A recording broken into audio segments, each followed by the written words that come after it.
Party ప్రారంభించినప్పుడు దారి తెన్ను తెలియదు నాకు.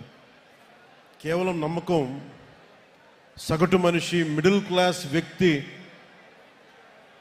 ఒకప్పుడు రాజకీయాలు శాసించేవాడు. అలాంటి మిడిల్ క్లాస్ వ్యక్తులు, మేధావులు రకరకాల విధంగా విడిపోయారు. సమస్య వచ్చినప్పుడు ప్రతి ఒక్కళ్ళు వాళ్ళదైన పర్స్పెక్టివ్ తోటి, వాళ్ళదైన దృక్పథంతో ఉండే పరిస్థితుల్లో నాకు అనిపించింది, సగటు మనిషి మాట్లాడే కోపం ఎలా ఉంటుంది, ఆవేదన ఎలా ఉంటుంది, వీటి నుంచి పుట్టింది జనసేన.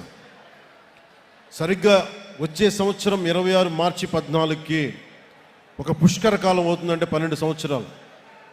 ఈ దశాబ్ద కాలం నిజంగా చెప్పాలి నాకు తెలియలే. నా పిల్లలు పెద్దోళ్ళు అయిపోయారు.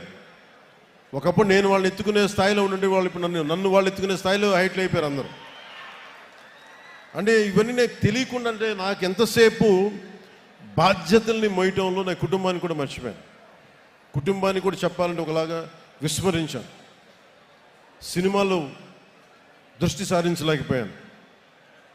కానీ ఏవి దృష్టి సారించలేకపోయినా, దేని మీద చేయలేకపోయినా కానీ నా జనసేన, నా జన సైనికులు, మా వీర మహిళలు, నా సమాజం, నా నేల, నా దేశం, వీటి మీద ఎప్పుడు దృష్టి అస్సలు సంపూర్ణ దృష్టి పెట్టాం. అన్నీ వదిలేశాను. కానీ దాని ఫలితం అనుకుంటే ఈ రోజున భారతదేశంలోనే అత్యంత ఘనమైన విజయం సాధించాం మనం 100% స్ట్రైకింగ్ రేట్ తోటి.